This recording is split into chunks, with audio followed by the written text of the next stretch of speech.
Hi, this is Allison Sheridan of the NoSilicast podcast, hosted at podfeet.com, a technology geek podcast with an ever-so-slight Apple bias. Today is Sunday, August 24th, 2025, and this is show number 1059. Just last week, I told you about our cool new Pet Libro 1 RFID automated cat feeders that are helping us keep our cats on the right diets. I left out one part of the story when I explained that you could buy them individually or in bundles. When we received the order confirmation on the pair as a bundle, we also got a shipping notice for a bonus extra prize, an automated water fountain.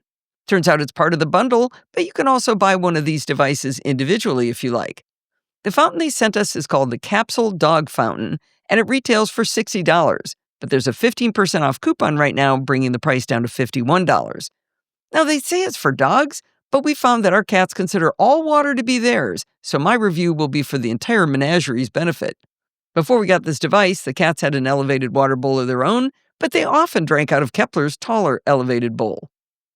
Now, we didn't start out with a problem to be solved since this device sort of just dropped in our laps. I mean, it shipped and showed up, but I can back into the problems it does solve. First of all, our pets' water bowls are swimming with bits of random debris within hours of us rinsing them out. The cats manage to track cat litter into the water bowls, leaving little bits to be rinsed out daily. I'm not sure where Kepler gets all of the dirt he gets into his bowl, but it's a lot. Where Tesla, the best dog in the world, was capable of drinking water without spilling so much as a drop, Kepler is a complete slob. I swear he leaves his mouth open, half full of water as he walks away from the bowl. I've seen water dripping out of his mouth as he walks a good 6 feet away from the bowl. It's a big mess. So let's see how the Capsule Dog Fountain has changed our lives. If it's okay with you, I'm just going to call it the Capsule from here on out. To be fair, I'm going to call it the Capsule whether or not it's okay with you. Anyway, the basic idea of the capsule is that it's a large 2.1-gallon translucent tank that's shaped like a stadium, round on both ends with 2 flat sides. It's 13.3 inches wide, 10 inches deep, and the back slopes up from 7.3 inches tall in the front to 9.7 inches high in the back. Now, the way I've described it so far, it sounds like a giant bucket of water, but there's so much more to this. Sitting on a ledge on the tank is what they call the serving tray base, which is a sloped plastic piece with a hole in the middle. In the center of the hole, you put a plastic piece that holds a water filter, which we'll get back to in a bit. On top of that, you place another conical plastic piece called the serving tray. The water comes out of a recessed spout on one edge of the serving tray on the far side, and that causes a whirlpool-type action as the water drains down a hole in the center of the tray. When the animals drink from the fancy-sounding serving tray, water slops out of the serving tray and into the serving tray base, which also flows back down into the tank.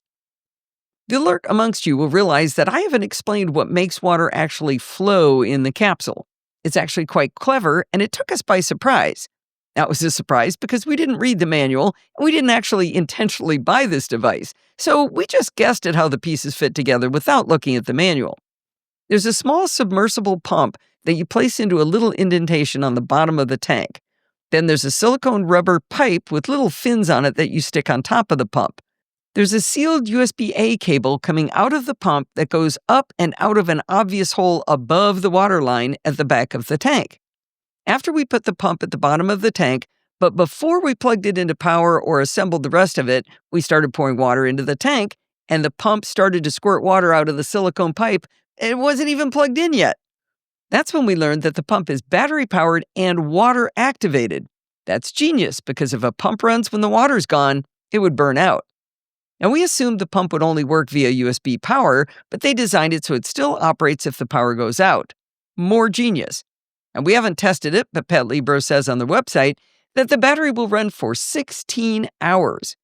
If the capsule lost power, the water wouldn't just get stale, it would actually drain out of the serving tray, leaving them nothing at all to drink. Obviously, having this backup battery is critical to keeping the animals alive. That's another reason to make sure someone checks on them when we're away. Once the serving tray base was in place, the filter holder was connected to the bottom of the serving tray, and the serving tray was placed on top. The water flowed beautifully up and into the serving tray to the delight of all 3 of the animals. Steve took the pump's cover off at one point to show me that it's an impeller, which sucks the water into the pump and then up and out of the pipe above. And for the nerds amongst you who appreciate that description, there's an image of it in the show notes.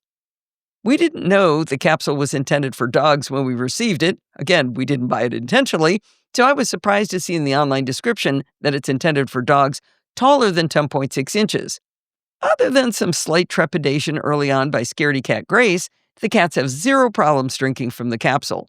I used my pull-out rule to measure Grace, and she's 13 inches tall, so I guess that's why it works for the cats as well. PetLibro also says the pump is whisper quiet at 28 decibels. I haven't measured it, though I guess I could with my phone or, I don't know, maybe my watch, but I can tell you, we can't hear the pump at all. We do hear a slight gurgling sound from the water itself moving, but that's it. Now here's the question, does it solve the problems I described? As far as Kepler's poor table manners are concerned, we still have to keep a rag in front of the capsule for some drippage. But with the large tank around the serving tray and that lip out in the front, it seems to catch the vast majority of the initial drools and dribbles as Kepler departs. No longer are we mopping up half the kitchen floor after he drinks. During the 10 days or so between cleanings, we can see when the water level is getting low because the tank is translucent. Steve says he just uses a pitcher to pour more water in every few days. This is a lot less work than cleaning the cat and dog bowls every single day, and it uses a lot less water. But more importantly, the water stays clean and clear of debris for a very long time. Now, I'm not in charge of the water maintenance for the menagerie, but Steve reports that he changes out the water every 10 days or so. He lifts the serving tray assembly out of the tank, pulls the pieces apart, and rinses out the filter. Now, I don't want to gross anybody out, but I put a picture in the show notes of the filter after 10 days, and now I know where most of that detritus the cats and dog drag into the water. Now, PetLibro says the magic is in those 5-layer filters. We were skeptical about needing to replace them since rinsing them works pretty well, but after seeing how little maintenance the capsule is versus what we were dealing with before with 3 animals, we gladly bought a 4-pack of filters for $11. Steve replaced the filter after 3 weeks, and he said it definitely needed to be replaced. Now, PetLibro has other fountains that are super cool and fancy, including ones for cats or smaller animals, and they have one called the DocStream 2 Smart Cordless Fountain. It's probably awesome as well, but I have not tested any of those, so you might want to go look at all the different options if you're intrigued by this idea of a fountain. But I can say that the PetLibro capsule fountain was a nice surprise to get in the mail. It was a delight to assemble. It's easy to maintain, it keeps the water clean, and its magical powers somehow minimize the water pouring out of Kepler's mouth. I'll call that a win across the board. Now, as I was completing the write-up of this article, I found out that PetLibro has a very generous referral program. If you use my referral code, not only do I get 30% off whatever I buy next, you get 30% off whatever you buy. Can you guess what my referral link is? Well, if you heard me saying everything good starts with podfeed.com, then you got it. The referral link is podfeed.com/PetLibro. That's PETLIBRO. And of course, there's a link in the show notes. If you got dogs or even cats, I can highly recommend the PetLibro Capsule Fountain, especially for 30% off. I do want to say PetLibro is not a sponsor of the show, but man, they should be. Well, I'm not sure that happy little jingle is appropriate for this sad story, but I decided to use it anyway. Now, before I do tell the story, I want to say up front that I find Elon Musk's ideas and actions abhorrent. With that out of the way, I want to talk about an awesome feature of Tesla cars and how it helped me last week. To refresh your memory or bring you up to speed if you're new here, I drive a fire engine red 2019 Tesla Model 3. Like many modern cars, Teslas have a slew of cameras on them. Several of the cameras are there to assist in automated driving, but some of them are there to assist the driving in just operating the vehicle themselves. I'm going to focus on the latter set of cameras.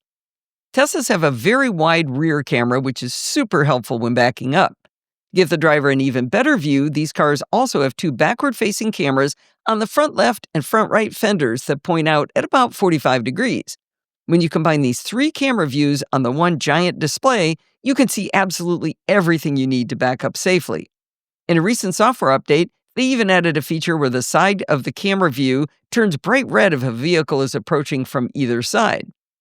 When we turn on the turn signal, the giant display screen shows the view looking back in that same direction using that same fender camera. So let's say I'm about to turn right at an intersection and I want to kind of start hugging the curb to make the turn. Without turning my head or looking all the way over to the side view mirror, I can already see if there's a bicycle coming up on my right in the display almost in front of me. When they enabled those cameras on the displays a few years after I got the car, I was thrilled. When backing up, both of the backwards-facing fender cams and the rear-view camera show on the big display, giving me a perfect view of my surroundings.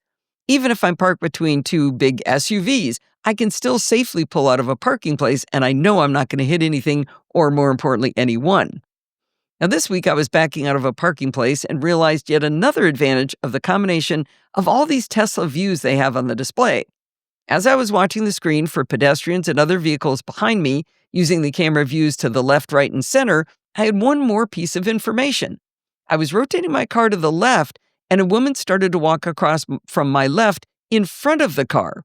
Now, I could have seen her out of the front window, but remember, my concentration was on what was behind me as I was driving backwards.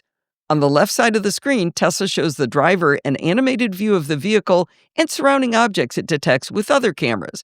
One of the types of objects it identifies is humans. I saw on that same display where my attention was focused, her figure walking across in front of me. Now, she was never in danger, but because of the animation, I knew before I put it back into forward that there was now a pedestrian in front of me. The situational awareness the Tesla sensors give me keeps me and the people around me safe every single day. Now, the cameras I've described, along with a front-facing camera that's mostly used for automated driving, all tie into another system on the car called Sentry mode. If you connect a thumb drive or an SSD that's big enough to the USB connector inside the center console, Sentry mode will record video from all of these cameras if something's going on with your car, if people are around it, all different situations. The rear-facing camera records at 1280 by 830, while the fender cams record at 724 by 470. So I'm not quite sure whether the views are non-standard and the side view cameras are a little bit smaller, but they do record. Over the years, pretty often we see a Sentry mode alert on our displays when we come back to our cars. But it's always been a case of maybe somebody getting a little close to the car. Maybe they open their door next to the car, or perhaps walk maybe too close for comfort to the front bumper. In any case, when we get these alerts, we can watch the video of the incident on the display. It's provided mild interest over the years, but never shown anything extraordinary.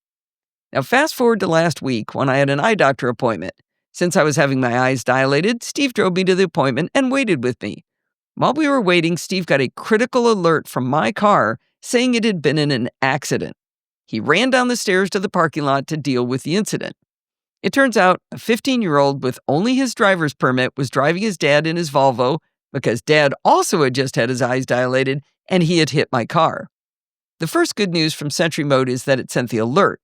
Now, I was curious why I didn't get the alert, so I looked at notifications on my phone and discovered that I had critical alerts turned off. I assure you, I toggled them on. But here's the cooler part. In the Tesla app on my phone, I was able to watch video of exactly what happened because of Sentry mode. The inexperienced driver backed out of the parking place next to me, partially straightened up the wheel, and proceeded forward. Fortunately, he didn't turn the wheel back sufficiently to complete the process of backing out and straightening up. In fact, not by a long shot. As a result, he drove straight into the back of my car. Now, the rear camera above my license plate showed the Volvo straightening up and then get close enough that you could clearly see the license plate, and then it plowed right into my car. I put the video of him plowing into my car in the show notes, but for his privacy, Steve obscured the license plate. Now, the right fender camera captured two different events. First, it captured the car backing out, turning toward the back of my car, and then hitting my car's rear end. At the tail of this view, you can see the dad get out of the passenger side to look at the damage. That's how we know he wasn't driving. But the fender cam recorded another segment a minute or two later. It shows the kid walking around from behind the Volvo to inspect the damage on the back of my car. You can clearly see his face, you can see what he was wearing, and you can see his build. While he's assessing the damage, the Volvo drives to the next parking stall, which means the dad must have taken over at that point. That video is in the show notes as well, but we obscured the young man in his entirety for his privacy. You know, he's already having a bad enough time. Now, the good news is this was not a hit and run.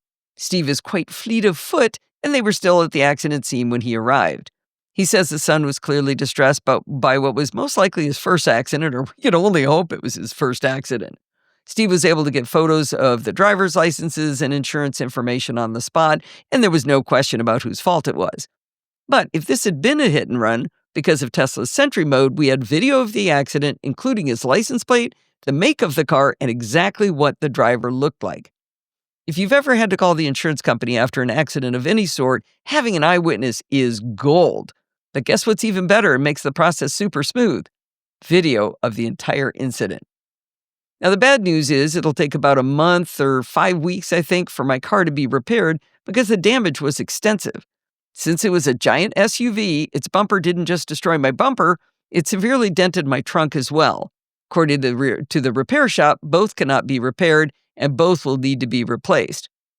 I feel bad for the dad, man. Insurance on a teenage boy costs an absolute fortune, more than for girls, because I think they get more accidents. I cannot imagine how much that poor dad is going to have to pay now with an accident on the policy even before his son has his license. If you see the video of the kid looking at what he's done, it's actually kind of heartbreaking to watch. Another reason we obscured him. This incident increases my appreciation for Tesla cars. I always assumed other cars had this kind of feature too, but of the EVs currently on the market, the ones that I could find were Rivian, and I think you had to buy an extra package for it, the Cadillac Lyriq, and some people reported it wasn't turned on, so maybe you have to call to get it turned on. And then BMW, if you buy their Drive Assist Plus feature, also have similar systems to Tesla's Sentry mode. There is a lot to love about my car, and now I love it even more. I can't wait to get my baby back sometime in September.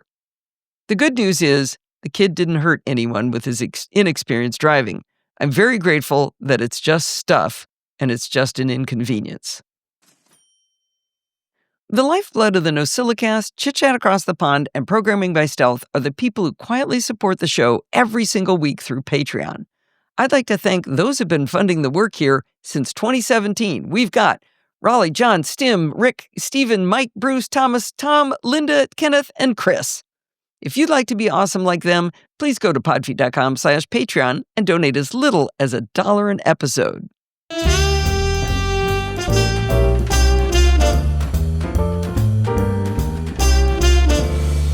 Well, it's that time of the week again. It's time for Chit Chat Across the Pond. This is episode number 819, and I'm recording it on July 25th. I have no idea when I'm actually going to play this because I already recorded an episode today, but I'm your host, Allison Sheridan. And I want to remind the audience of about a couple of weeks ago when I was getting ready for MacStock to do a presentation and I was going to include some stuff about screenshots. I was trying to figure out how to take a screenshot of the Screenshot app. And I described in the podcast about how all these great people came out of the woodwork to help me figure out a way to do it. And the first person, and actually the winner with the highest quality of a screenshot, was a lovely gentleman named Tage Bushman. Teg and I have been chatting, and I thought he sounded like an interesting guy, and I should invite him onto the podcast. So welcome to the show, Teg.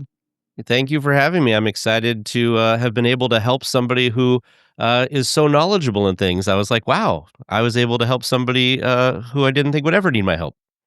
Well, that's actually perfect for the talk I was doing was called Chain of Happiness. And it was about how no matter how much you know, somebody knows more than you do. And no matter how little you know, somebody knows less than you. And it's because we all know about different things. And it's all about helping each other. And that you could not walk into my talk better than that. That was great.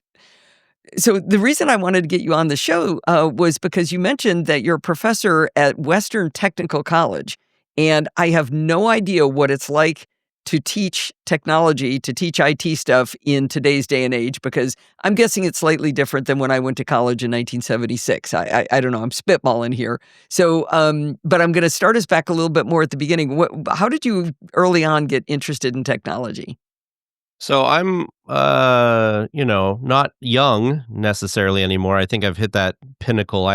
My birthday was just yesterday as we record this, but, mid 40s, we'll say. And I've been interested in computers and doing stuff with computers since I was 13. Our family friend brought home a computer. He worked in IT in the 90s when, everything was kind of exploding, right? Like, Windows 95 was just about to come out. The internet was just around the corner for a lot of things. And so it just really interests me. Now, the thing I hated the most about it was I hated typing because I still to this day am a fast hunt pecker. I never did the home row or anything. But yeah, so I just really had a passion for it. I love learning things. I'm very curious.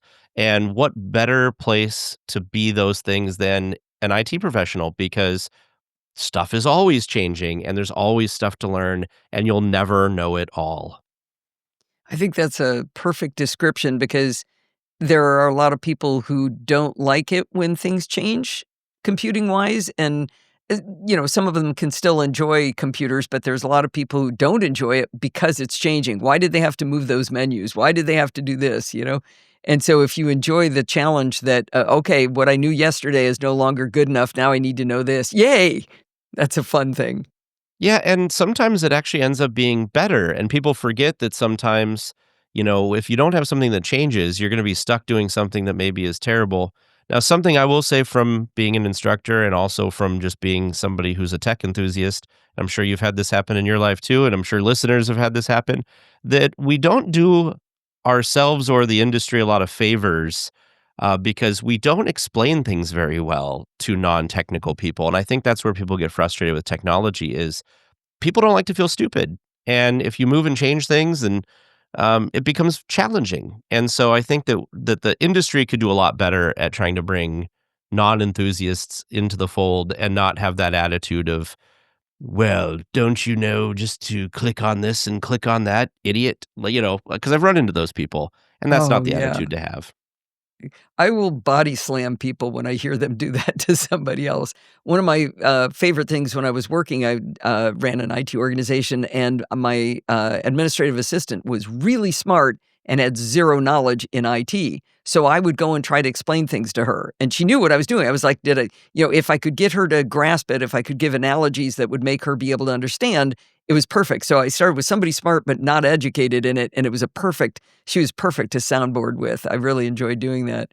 So you said that you first got a computer. You didn't say what kind. It wasn't a Mac in '92, It was not a Mac. or It your neighbor? was oh goodness. It was I don't even remember what it was. It was a green screen and it was Mm, I assume some type of DOS thing going on because it was all okay. green text and crazy. We ended up eventually getting some type of Windows machine. We did Windows 3.1 or something back in the day. My our family friend that got me interested in it, he taught at the at Empire College, which was kind of like a technical college in Santa Rosa, California, and he was doing the computer support program there.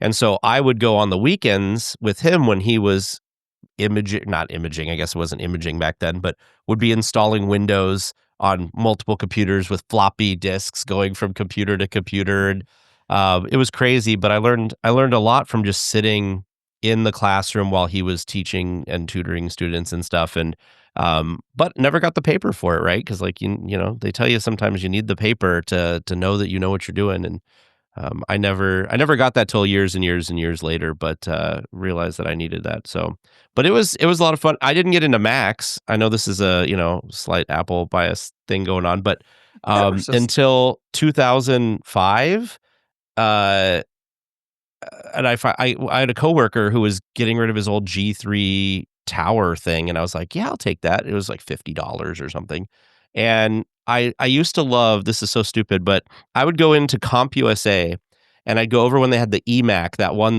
that's on, like, the cool arm, and I'd Yeah, play the with that, and education. then I would maximize and minimize apps because I thought that was just the most magical animation, and it made me wanna max so bad.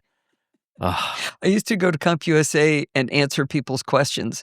Just Saturdays, I'd just go hang out there, and invariably, they'd be telling him the wrong information, and when the person that worked there moved away, I'd go, "Okay, here's what you really wanna know."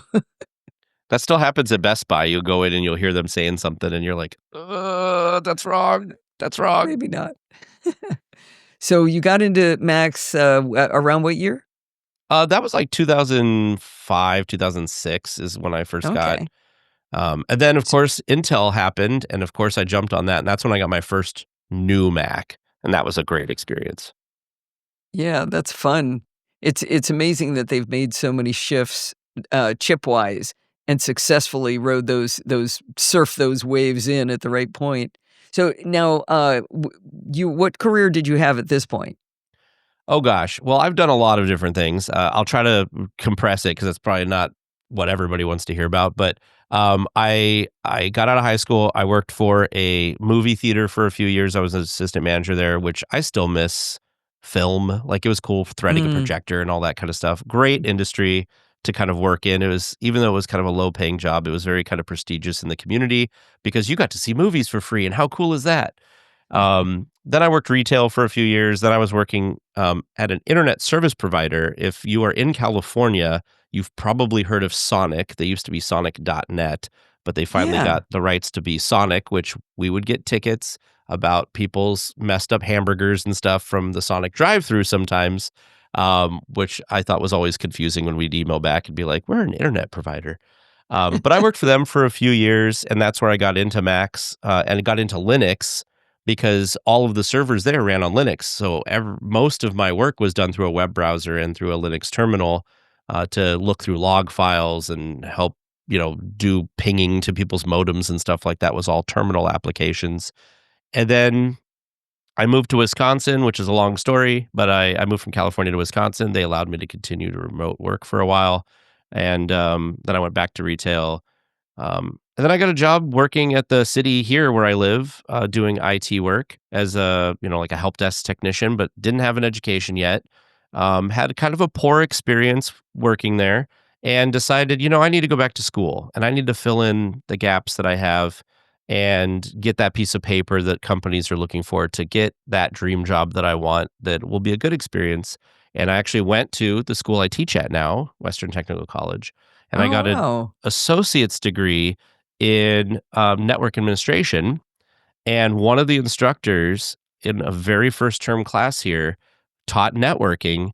And he had just started working here a couple years before I was attending. And he said that he was a student here and how great it was to be a teacher and how awesome it was to, share your knowledge with people and kind of ignite that spark of creativity and excitement in nerddom, if you will. And after I graduated, I ran my own company for a little bit doing IT consulting. And out of the blue one day, I got a call from this instructor who actually, to be honest with you, I didn't even remember giving him my phone number. And putting him in my phone because it came through with his name. And I was like, why is he calling me? And he said, there's a job opening. And I applied. And 3.5 years later, here I am. Wow.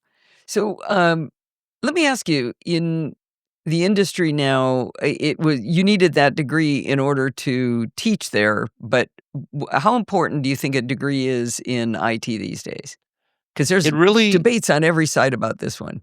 Yeah, it's kind of interesting because before I went back to school, my opinion was that it was silly to need to get a piece of paper because if you can prove that you know how to do something, why should a piece of paper be necessary? If you can show, if you're a programmer, for instance, and you could show like a GitHub repository of like a project you've done or demonstrate, your home lab or anything, right? If you have a YouTube channel that talks about tech, that's a big thing now. If you could demonstrate proficiency by showing what you know, why do you need to spend all this money? Because it is expensive to get an education and get this piece of paper. Now, this is coming from someone who's currently teaching and make my living giving people these pieces of paper. So don't get me wrong. But A I vested realized interest. yeah, but I realized what education does that doing it yourself doesn't is it gives you a clear picture of the whole picture of everything. And so when I went to school, I knew networking, but there were gaps in my knowledge of networking, stuff I had never worked with before. I had never worked with virtualization. I had never worked with subnetting or VLANs before. Mm. And these are things that I learned and really opened up a whole new frontier of knowledge for me, and being able to do bigger, cooler projects as time went on because I never even knew that it was something that existed in technology because I was self-taught. And unless I had come across it myself or worked on a project that needed it, wasn't ever something that I knew about. And so education does a great job, school in general does a great job of scaffolding your knowledge and making sure that you have a full picture of a topic. And it's structured in such a way that things build on each other and you can kind of go in a bunch of different directions. And so I really, now that I've gone through and got a degree, it's really important, I think, for people to go to school just to have that structure and have that flow and that connecting all these things together, where if you're working on little projects, it's hard to kind of bring it together just by yourself sometimes. And so maybe you could have learned about virtualization next, but it was a piece that wasn't there that maybe you didn't realize you needed. One of the things I always think about is I had about 125 sysadmins working for me at one time. And anecdotally, amongst that group, there were certainly college educated people who couldn't work their way out of a paper bag, and there were self taught who were phenomenal. But on average, what I found with the people who had gotten a degree was that they had a structure to how they diagnosed problems, how they anticipated things that could go wrong, a scientific principles of change one thing at a time, document what you did in order to tell, did that change fix or not fix, and how many things did you change at once? And that to me was one of the biggest things from an engineering or computer science program that I thought brought to the IT field. Yeah, and that's definitely something that we teach our students right in the beginning is, don't, and I'm guilty of this too, don't come at a problem in 10 different ways and then try and see if it worked, because now you won't know which, like you said, which of those 10 things fixed it or broke it worse or whatever. One of the things I tell all my students is we teach, so an associate's degree is over 2 years if you're a full-time student, and then you get this associate's degree, and then you can go on, we have transfer agreements, you could go to a bigger university and get a bachelor's degree and get a master's degree or, a PhD later on if that's what you want to do. And I try to let my students know that IT, even though the programs I teach in are kind of specialized in a way, I teach in two programs. I teach in cybersecurity and network administration. That's one. And then I teach in web and software development is the other program I teach in. And I try to tell them that in 2 years, there's no way that you can know everything about any of these fields. It's just impossible.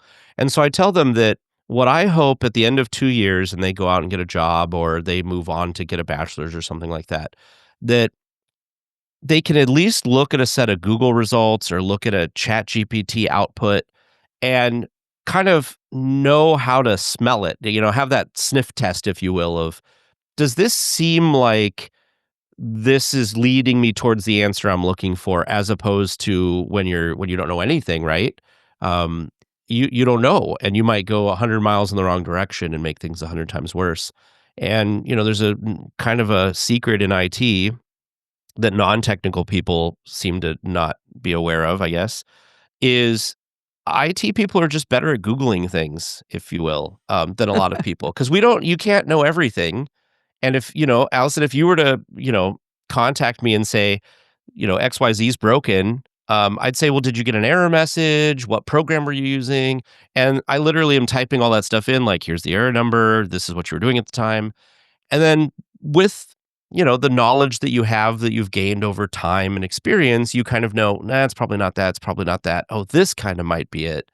And that's what I try to tell my students is I don't expect you to leave here knowing how to do all of this. I expect you to leave here knowing how to find the answers and how to Yeah. know which answers seem more correct than something else. Yes, absolutely. And that probably is more and more important as we get into AI helping us do our jobs and it's spitting out something that might be completely illogical. But my favorite example of what you're talking about is making sure you understand your units when you're multiplying numbers, and knowing the difference between if it looks wrong, maybe you did it in metric instead of imperial units or vice versa, and that might cause it. I don't know, your spacecraft to miss a planet. But being able to look at it logically and say, does this meet the smell test? Back on what we were talking about, documenting things, writing things down on Star Trek Strange New Worlds. Carol Kane plays the chief engineer right now on the show, and Montgomery Scott is a youngster, and he solves something, and she says, well, you wrote it down, right? And he's like, no, I didn't write it down. And she just loses her mind. Like, how are you ever going to do it right? If you didn't write it down, you have to write it down. That's It's very perfect. important in IT. And I will tell you, I'm trying myself to get one of the things that's happening right now at our university is in our building that we teach IT in. We had a donor give a lot of money to renovate the building that we teach in and Hmm? to get it ready for the future. So get it ready for, things like AI, robotics, all of that kind of stuff. And one of the things we're doing as part of that is setting up a networking room for our students to be able to put servers in and do all this kind of cool stuff. And I'm realizing the first time we set some of this stuff up, we never documented it. And so I'm trying to be very Oh, mindful to document everything I do, write down everything I've installed, every password I've set on things, every service that's running and why and how they interact. Because if 5 years from now, if something happens or they need to upgrade something and I'm not well, and plus, I mean, even a couple weeks from now, I may not remember why I did in that order, why these things interact with each other. right. So it is very important for sure. Yeah, Bart talks about doing it for future you as well, right? Is to go, why did I do that? I can't believe that. So let's switch gears a little bit and Yeah. talk about. So go over again what it is you teach. What subjects? So, two programs that I teach in are network administration and cybersecurity. In that program specifically, I teach Cisco One, which is like an introduction to networks, which sounds like it'd be really baseline, but we cover a lot in that class. I also, in that program, teach Linux server administration, so Linux, basically. I also teach database server administration, so teaching students how databases work and how to communicate with the database and how to make sure that things are logged properly and backed up properly. Backup is a very important thing, as is documentation.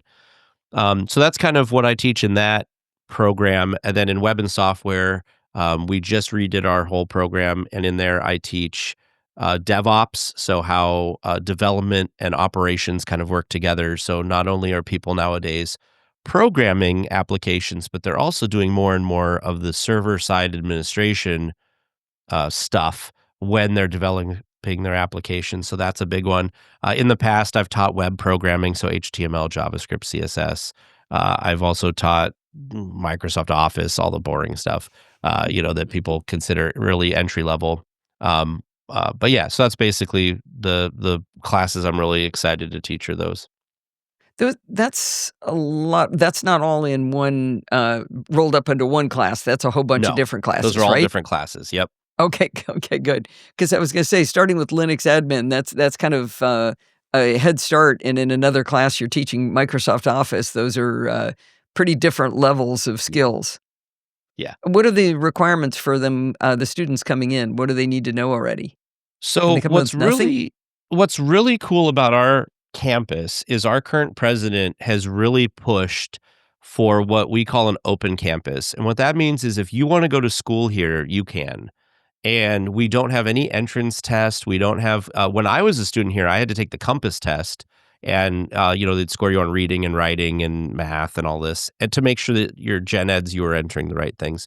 We've gotten rid of that because we want education accessible to anybody who wants it. And so we don't want to not have disadvantaged groups and stuff like that not be able to find time to take the compass exam or the cost that's associated with that or whatever. We basically make it totally open. So when you enroll in our program, any of our programs at the college, you basically you come to an orientation day, you meet some instructors, you meet with an advisor, and they kind of assign you the classes that you're going to have. They talk to you if you're going to be a full-time student or a part-time student, and they talk about what that kind of looks like for you. They talk about um, our demographics of our college are really interesting because we have a lot of people who work full-time jobs who are also full-time, parents, sometimes single parents, and they're trying to be full-time students, and that's a really interesting thing to have to deal with Set of all of that. things.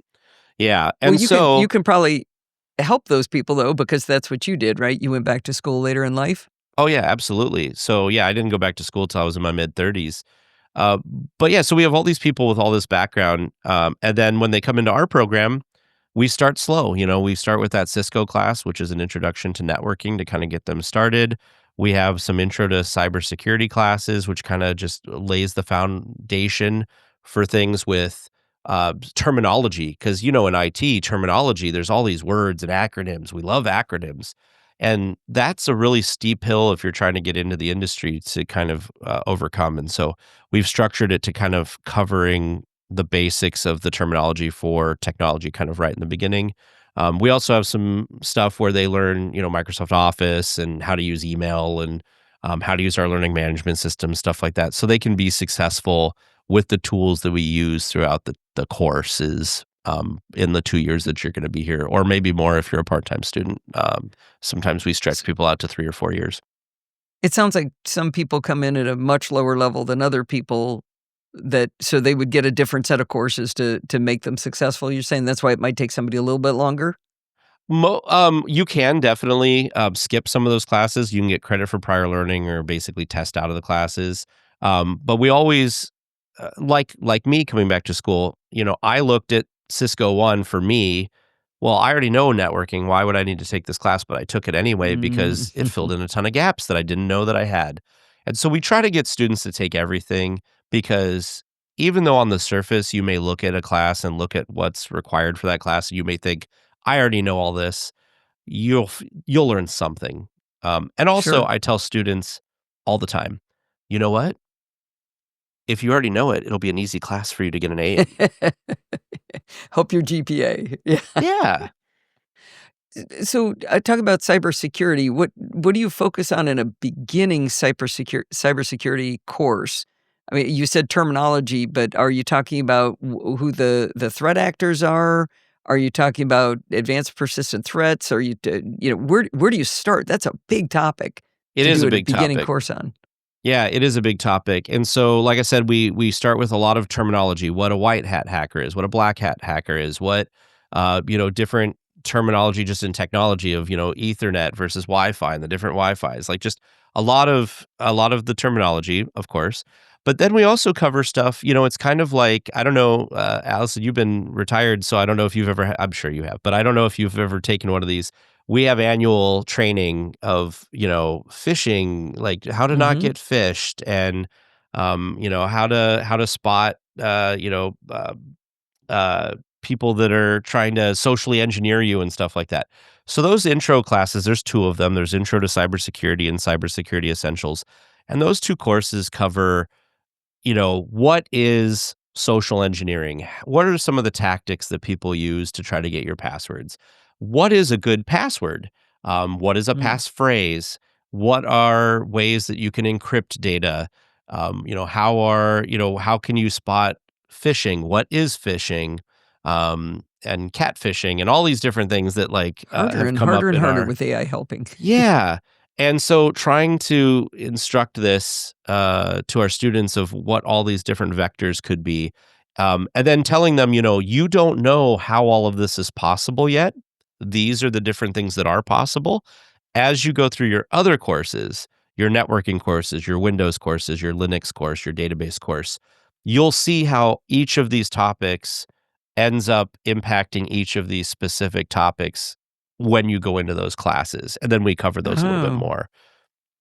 Yeah, yeah, interesting.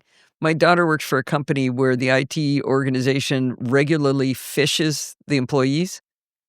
They send out suspicious emails to see who gets caught, and then you have to just go I don't think they publicly humiliate you or anything, but you get sort of like, "Ha ha, got you." And so they're constantly on I mean, she will probably hopefully she will never get caught. I have fallen for some before, but hopefully she'll never be caught because she's being tested all the time that she's got this watchful eye because she doesn't wanna lose that game. And I think it's genius to fish your own employees, done with love. It is.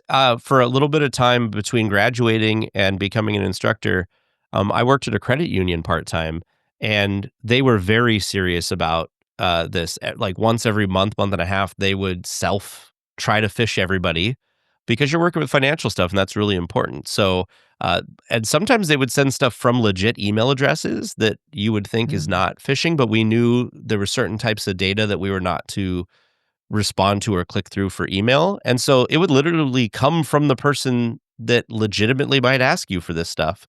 But that is not the path in which that data is ever communicated. So it would catch people doing stuff like that. So really Huh, fascinating in yeah. that aspect. When you're dealing with people's money, it's really important not to have any of these mistakes.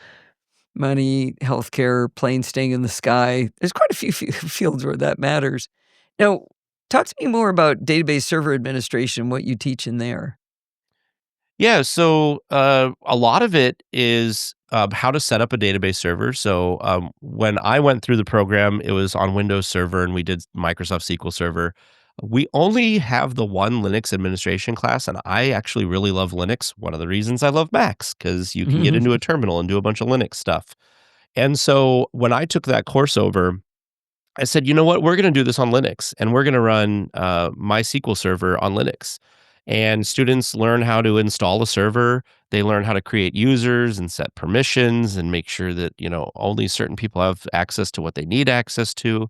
And then they learn a ton of the closest thing we get to in that program, which is programming. We teach them how to write SQL queries to pull data from different tables and databases and how to connect that data together, how to sort it, how to eliminate certain things, how to insert data, get data out, why you would use a database versus an Excel spreadsheet or Microsoft Access or all the other things people do when they don't know how to set up a database. And so we just kind of go through all of that. And then we learn how to secure it, how to back it up, how to replicate it. So if one system goes down, that it stays online. I use Amazon as an example a lot in that class because I say, there are millions of people who use Amazon any given minute. And that database needs to be dynamic. It's spread out over multiple systems. And how do we load balance between all of those things? When you make a purchase over here and your user account is, saving your order in this database over here, but the next time you log in, maybe you're accessing a different system. How do those things stay in sync and don't get duplicated or get lost, or transactions? What happens if halfway through a transaction something goes wrong? How do you recover from that? How do you backpedal? How do you make it go through? So there's a lot to it, but it's really rewarding for the students to learn all of that. And one of the things that they learn in there Wait, back up. How do you know the answer to those questions? That's a great question. How do you know how that works at Amazon? Because that's just this big mysterious ball of magic to me. Right. Well, databases work the same everywhere. And I've taken classes on how Amazon AWS works. And what a lot of people may or may not realize is the reason that Amazon Web Services exists is that Amazon needed those same tools and features for their retail establishment online. And so at some point, Amazon said, hey, why don't we sell this infrastructure and these tools to other companies who might need to use it and help defray our infrastructure costs? And so if you know how their systems work and what they sell and how those systems are recommended and how they teach to use them, you kind of also know how Amazon works. And so you kind of can reverse engineer it, I guess, in a way. It sounds like you're a continuous learner. Always. I love learning. It's like my favorite thing. So you keep taking courses. You have to, especially if you're going to teach students things, right? Like you can't be behind the ball on things. We have to be what people don't, maybe they do, maybe they don't. In education, it takes us a long time. So if a new technology comes out, AI is a great example. It's what we're dealing with right now. AI came out in, ChatGPT hit the landscape at the end of 2022, I think it was, or 21, somewhere around there. And it exploded. And we just now are starting to implement AI stuff because as an educator, we have to not only learn it ourselves before we can teach it, we also have to find out our employers that are going to hire our students, what do they need from it, and cater the education to that. And then how are we going to put it in our existing classes? Are we going to work it into our existing stuff? Like, am I going to add AI to my Linux admin course? I could. Or does it need to have its own course? And if that's the case, then what do we replace? What course do we take out of the program? Because of the fact, adding. Yeah. Well, because of the fact that we're an open campus and we're trying to keep costs down for students, our mandate from our college is that we have a 61 credit limit for our associates. So if we can't fit into that 61 credits, we have to drop something else and put it in because... Get rid of Microsoft Office. Well, our program has, but the rest of the campus we also teach business programs. So if you want to become a business person, we have that. There's a ton of other programs. We teach HVAC and welding and automotive. We teach everything. Oh, And so cool. they have to learn those things for their courses. But we've kind of tried to filter it out of our IT courses because we have too much IT stuff we want to teach.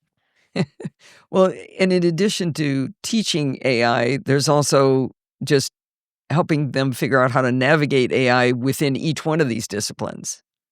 Yes. And even in education, even in my job, it's really challenging. One of the big questions we have right now is how do we how do we teach students and how do we change how we assess them in the world of AI? Because previously, you have like a multiple choice test you give them. Well, they could use AI on that. Well, you might have them write a paper. Well, they can use AI on that. So the question becomes, how do we change our assessments to be AI proof or harder for an AI to do? So in my classes, what I've done with that is we do a lot of lab-based stuff. So we do a lot of hands-on in the class. So I give them a lab and say, here's all the steps that you should do to try to make this work. And as you go through the course, you get less and less instructions because you're doing kind of stuff over and over, and you should know by then all the different steps you need. And then at the end, I have them write a reflection. What did you learn? What was what was the purpose for this task? What did you struggle with? What did you find easy? I try to. It's the students we have. It's kind of easy to tell if AI wrote it, and so I just straight up call students out on it. I'm like, I've seen your writing before, and this is not your writing. And I tell students, I say, you know what? It's your money, it's your time. If you want to use AI and cheat yourself, that's your business. But you're Mm. spending your time and your money here to learn something. When you get hired, they're going to expect you to know this stuff. You're going to be in an interview and you're not going to have AI to answer your questions. Um, so it's in your best interest to learn this stuff while you're here. And that usually I would works hang for my head in students.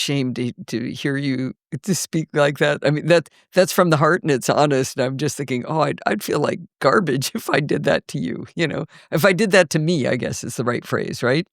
Yeah. I mean, I'm I mean, you're not I'm trying to make us nicer feel about it. bad them feel bad, but I mean, Yeah. disappointed in yourself if you have done that because you have wasted your time and your money, and why are you here if you're gonna do that?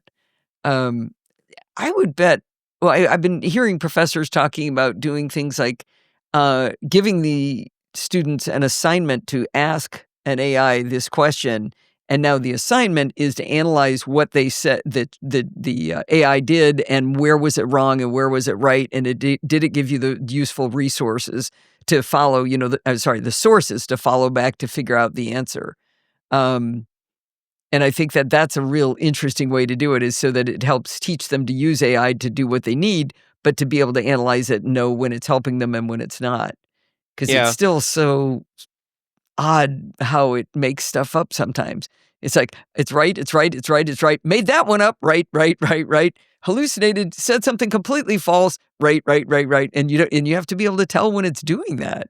Yeah, one of the instructors I teach with, he's been teaching for a long time. He's very knowledgeable. He's worked for the military doing cyber defense training for the military and stuff. Brilliant individual, amazing to listen to his stories.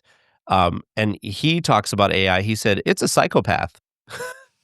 He's like it just says whatever, and even sometimes when he's like that's incorrect, it's like, "Oh, yes," and then it still does it wrong. I've been Um, fascinated by it saying things, you tell it it's wrong and it goes, "Oh my gosh, thank you so much. I really appreciate you telling me that. Yes, I was wrong. I'm gonna start telling it it's wrong when it was right and see if it does the same thing." right? It's tough, but I will say, there are some tools in AI that are really useful.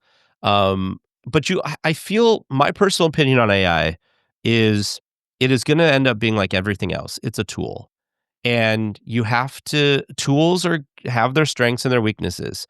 You're not going to use a hammer, to screw in a screw. Like that's you might get it in there, but that's not the best way to do it. And so what I've been telling, we've had some faculty that are the sky is falling with AI. And I've said, I've been around in IT long enough to realize there is a usefulness to it and there is something to it that people are excited about. I'm excited about it, but it's not going to be everything that everybody says it is. All these AI companies are saying that, it's going to do everything. There's not going to be a need for anybody to work anymore. All these things are going to do everything for us. Programmers are not going to exist anymore. And I just don't buy that. I think it's going to be a tool that programmers use. When we've talked to, one of the things that Tech College does is we're required to meet twice a year with industry in our area. And those are called advisory Oh, committee meetings. And wow. we have experts in all of our program fields come to these meetings. And we ask them, where's the industry going? What are you using it for? What should we be teaching it? What should we be teaching students that you're going to eventually hire? And the consensus in the programming field in our area here is it is freeing up their programmers to do more advanced things. So before, where they would have to type out boilerplate HTML or JavaScript or come up with fake copy, lorem ipsum but better, they Mhm. don't do that anymore. That's what AI is for.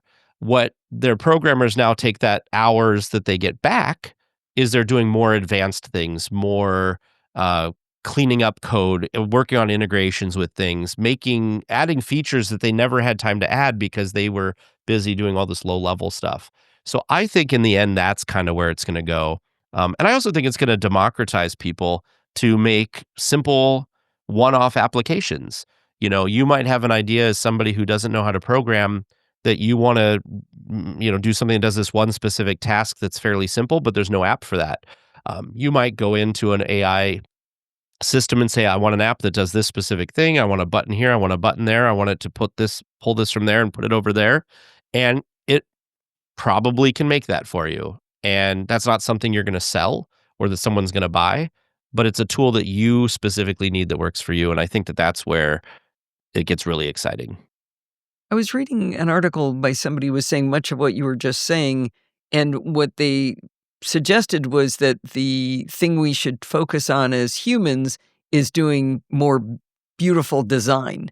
Having people, and I am not in the category of people who can do that. I can make buttons in a table, I might get them centered correctly if on a good day, maybe not always. In fact, there's some problems I've got right now on that, but if we had people who understood good design and good UI, that's a completely different skill than writing a for loop. Yep.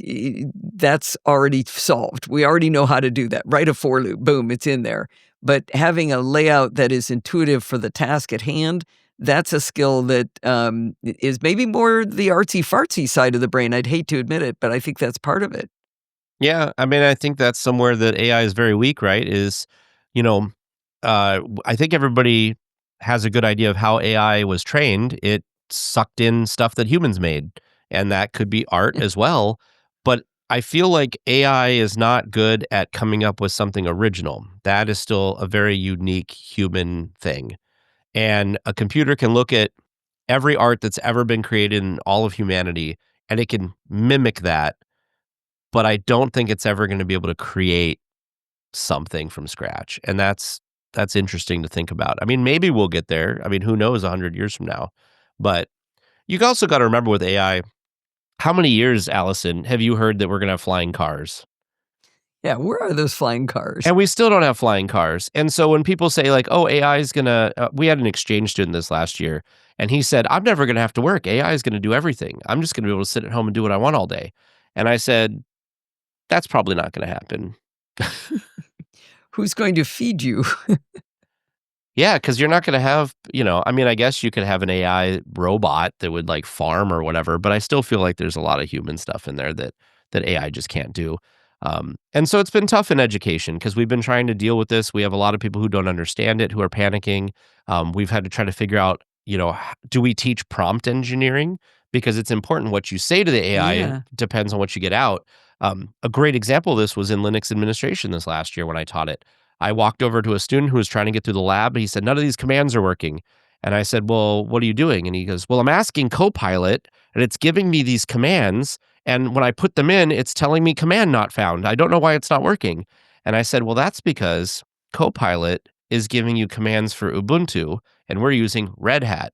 And Red Hat uses a different package manager.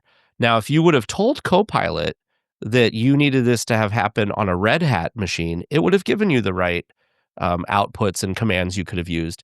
But since you didn't tell it that, you said, I just needed to do this, and didn't tell it what system you were on, what version you were on, any of that. It just did the best it could. And it was wrong. So teaching students that you have to give the proper context to get the right answer has been interesting to see students kind of struggle with.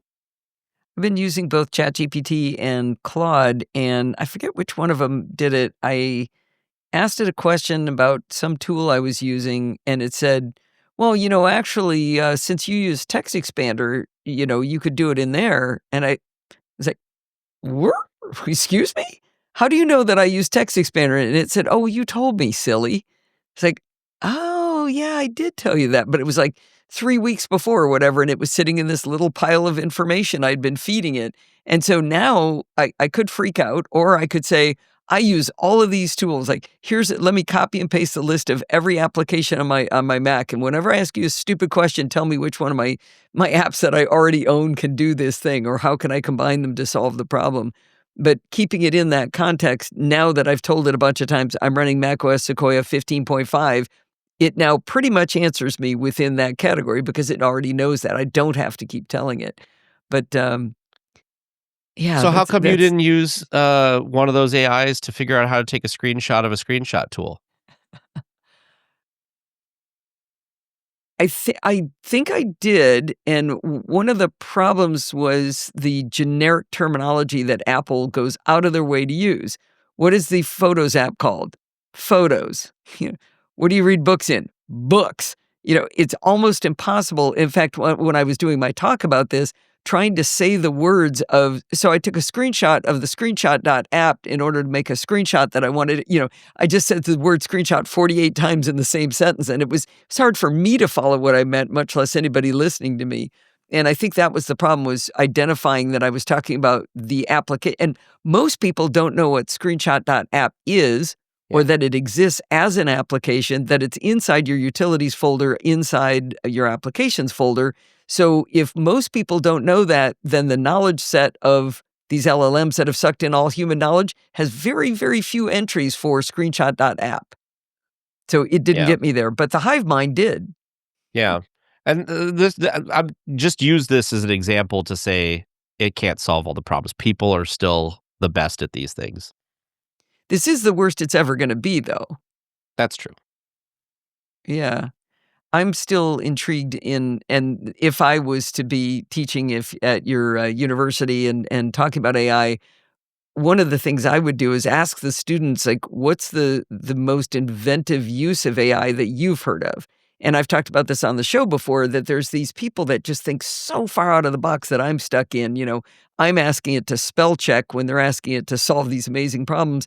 One guy, Brian Brushwood, was setting up a new studio in his house, and he asked ChatGPT to walk him through all of the questions he should have answered before he decided on his solution, and only give him a question at a time. So it told him to ask it, or told it to ask him questions, which I never would have thought of. Yeah. Mike Schmitz at MacStock last week or 2 weeks ago says he uses Grok to argue with him. So when he wants to challenge his own thinking, he argues with Grok.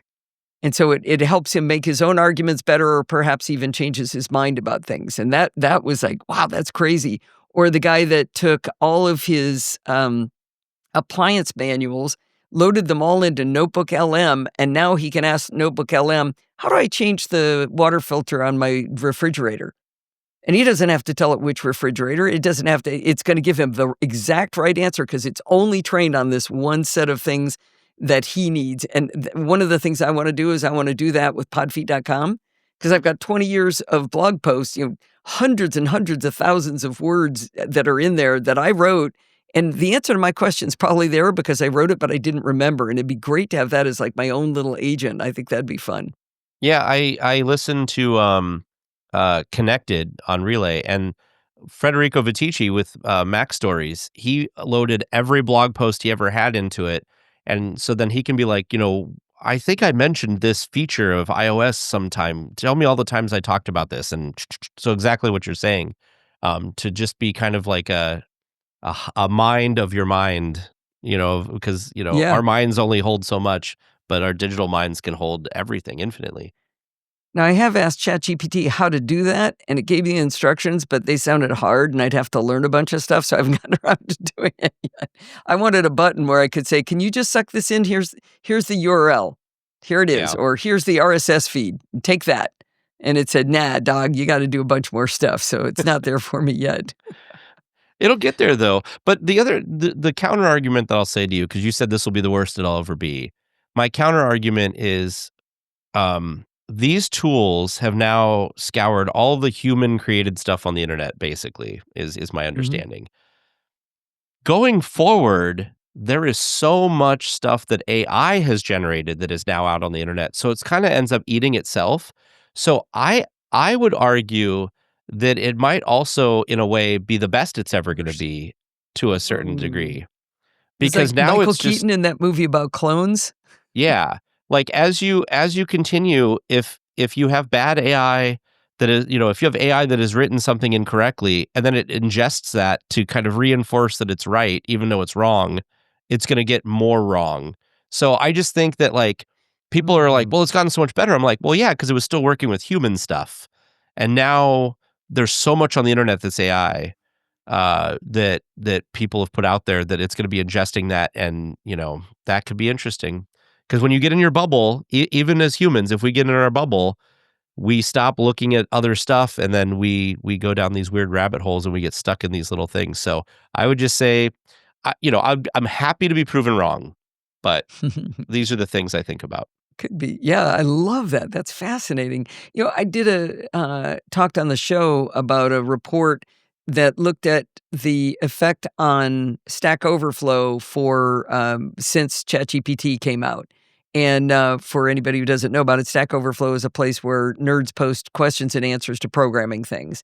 And the Stack Overflow has had a very steady decline in the number of comments over the years, not associated with ChatGPT, but when ChatGPT hits, you see this dramatic drop in the usage of ChatGPT.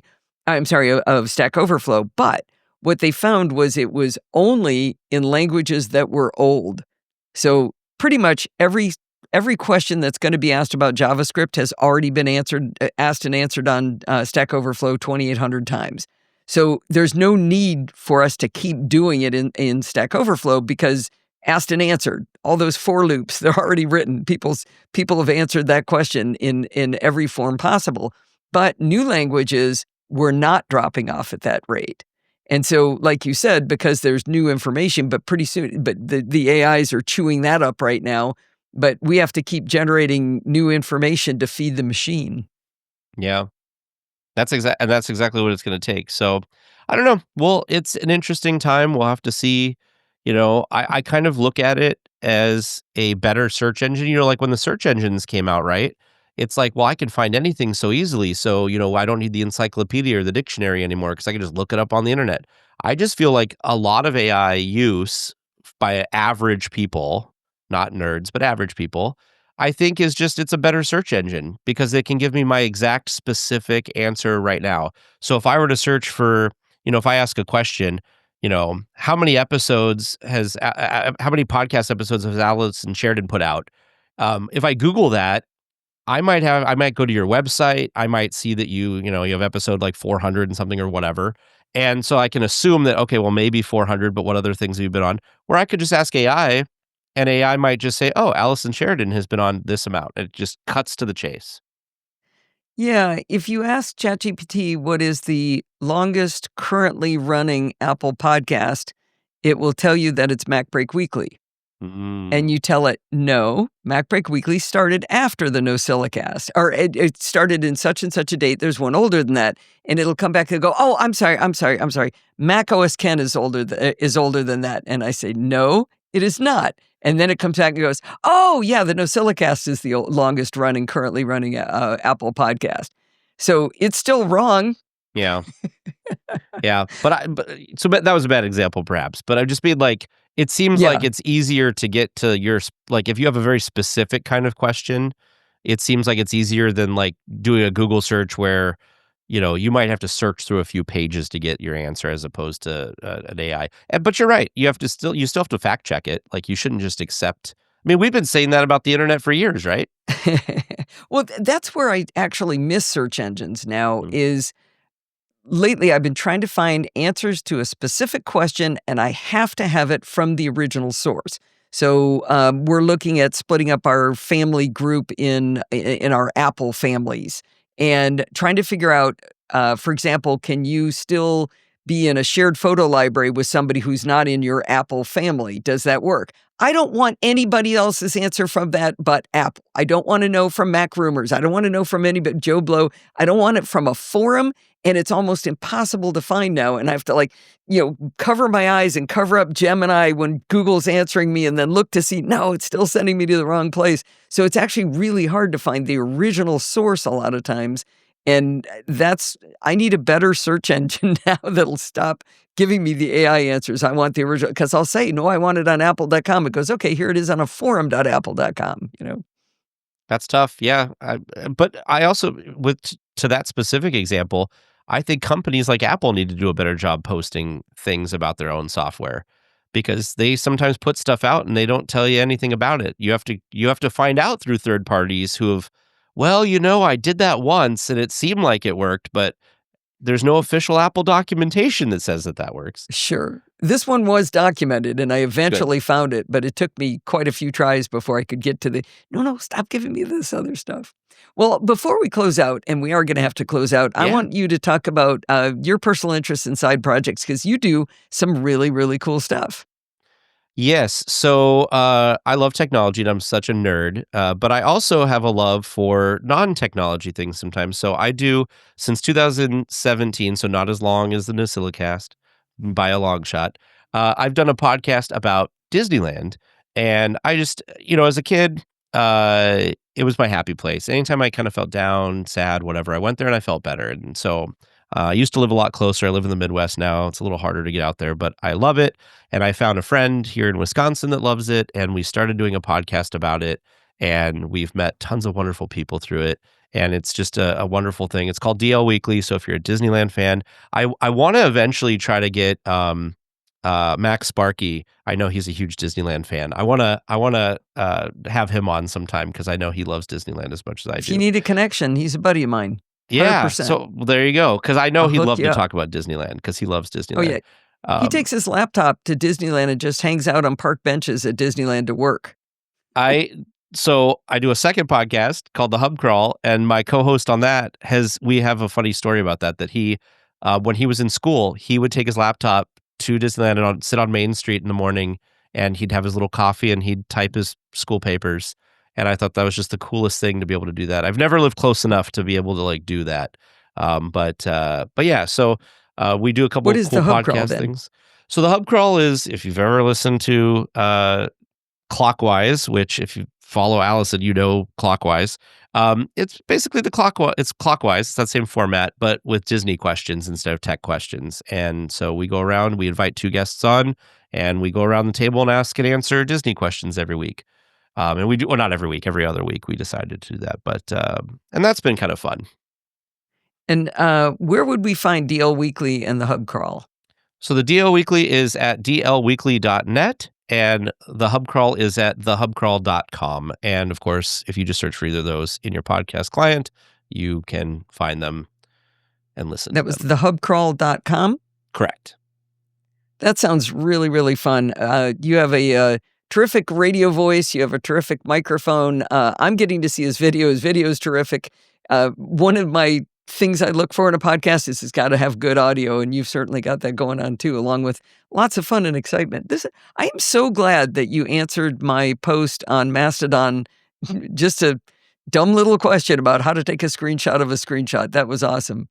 Yeah, I'm really glad too, because like I said, I've followed you for quite a while. I love listening to this stuff because I always tell people who maybe have not heard of you before, I say, oh, she does a ton of stuff on accessibility, because that's such an interesting topic that I feel like there's not a lot of people talking about accessibility, and you cover it very well. And also, you have a very good way of explaining things to non-technical people. You're very good at, for people who may not know, and it's kind of like this. And I've really appreciated that because as an instructor, I'm always looking for better ways to explain a complicated topic to someone. Now I'm gonna start up our conversation again. What do you guys talk about in terms of accessibility at the school? So when we teach web programming, we talk about that you need to have, all your images need to have alt tags that, how screen readers work and why all of that stuff is necessary because you don't want someone coming to your site that's visually impaired and not be able to navigate it. So we talk about making sure that images are described accurately. In fact, at our school, you'll appreciate this. We are mandated by the college that everything has to be accessible. So if I put a screenshot in a lab, I have to describe it, and that's a great use of AI. I paste a screenshot into AI, and I say, create an alt tag for this, and it'll say, this is a table that has 4 rows. The top row has this and this and this and this, and then the next row has this and this and this. So it really describes it well. I found that took something that was very tedious and challenging to do and made it very easy, and I've shared that As tool. long as you check it. Yeah, and I've shared that tool with a lot of faculty because that's just something that just takes time. Like, it's not impossible, it just takes time. Can I suggest you use markdown tables? Then they're text. There you go. But I'm usually doing it in Microsoft Word, so that's the problem is we have Word. I know. Just stop doing that. Well, I just gotta give you a hard time no, for that. I know.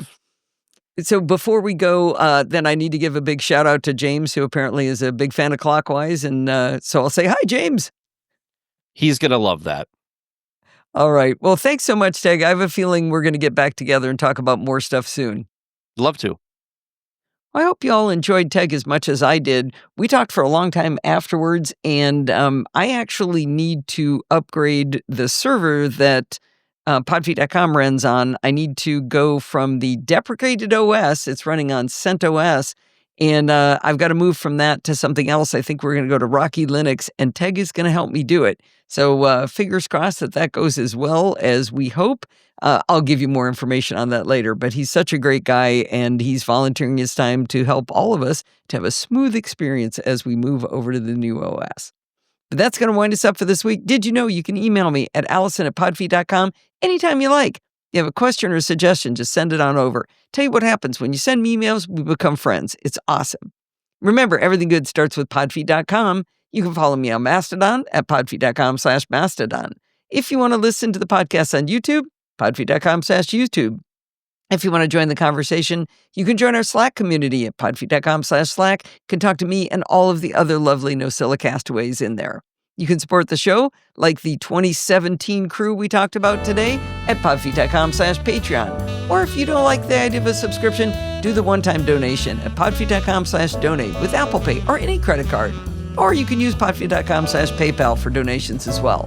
And if you want to join in the fun of the live show, head on over to podfeet.com/live on Sunday nights at 5 p.m. Pacific time and join the friendly and enthusiastic NoCilla castaways.